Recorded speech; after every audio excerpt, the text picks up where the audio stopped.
So as you have seen in this video, we will going to see the NumPy, how you can perform the NumPy, how you can perform several operation on the NumPy. In the last video, I have explained you the arithmetic operation where we have declared this x and y variable, and I have created an array on this x and y with this element, and I have performed various operation on this arithmetic operation like addition, subtraction, multiplication, division, power. So now in this video we're going to see some more function, that is dot function. Dot function will going to give you x dot y, in the sense they will going to perform the dot product of the value, and once they do the dot product they will give you the summation sum of all those value. Means how is it?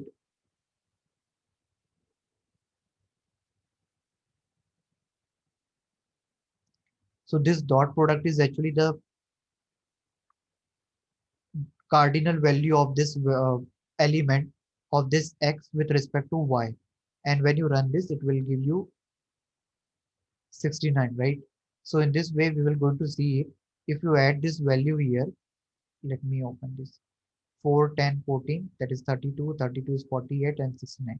So dot product in the sense you multiply every element like 1 cross 4, 2 cross 5, 3 cross 6, and after the addition, after this you add all this value. So when you add all this value, you will get 69. So dot product will give you the sum of this all. Now there is one more function, dot t function, which is going to transpose this. So how you do know, you just need to declare an array here. So here I have, with the help of NumPy, I created an array, and in order to do the transpose function means it will convert row into the column.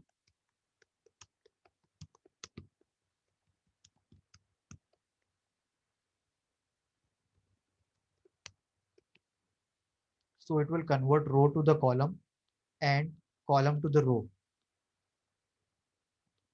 So here in this video we have seen like how you can do it transpose. So in order to do the transpose, let me run this. So you can see 1 4, which is the column, is converted into the row. 2 5, which is the column, is converted into the row. So this dot t function will be used to do the transpose. Now suppose if you want to find out the sum of any array, like here x we have declared it, this one. When you're going to sum this, what will be the sum of this? 1 2 3 3 6 7 13 or 21, right? So when you perform x dot sum, let's see what they are giving. You see 21. Similarly, you can find it out the maximum function, minimum function, mean of the array. So with the help of this predefined function, you can perform several operation and you can play with the array. Similarly, there is one more function, argument max, argument mean, which is used to return the minimum index of, which is used to return the index having the maximum and minimum element. So this argument max will return you the index having maximum element, means the index where present maximum element, means maximum size of an element, or you can say uh, maximum element here when you use argument max.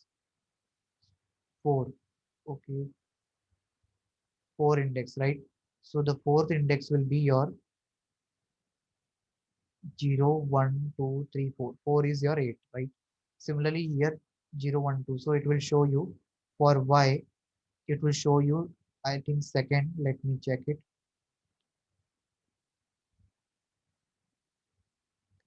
Let me add one more cell, and here I am checking for y. It should show 2, but let's confirm here. See here it is printing 2. Now similarly, if you want to find it out the minimum element, so minimum element will be present at a index 0. Now suppose there is one more function here, that is you want to find it out the element present in an array which should satisfy some condition here. So what condition they are satisfying here? Element present in an array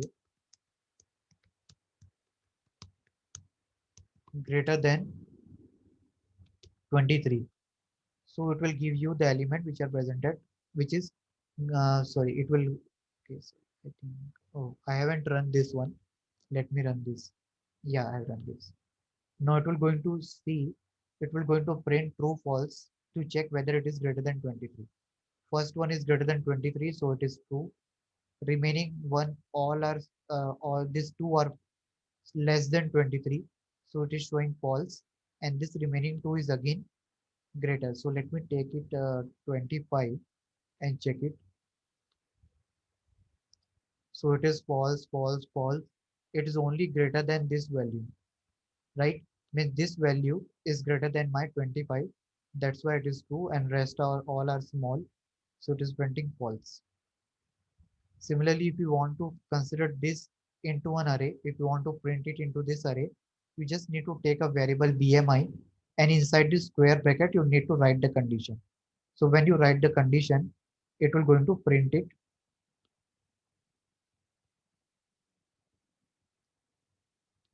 So see here, you can print this value.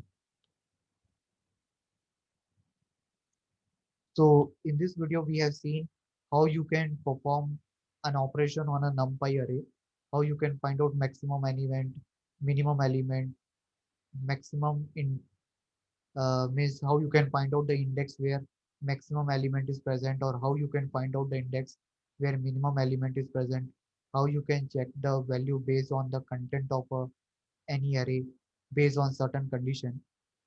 So in this video, we have completed the NumPy function. The different function we have seen here in this video that are available in the NumPy. Hope you have understand this, and you are going to practice on the same NumPy and get a command over this NumPy. So we will meet in the new video with more stuff on this Python. Till then, bye.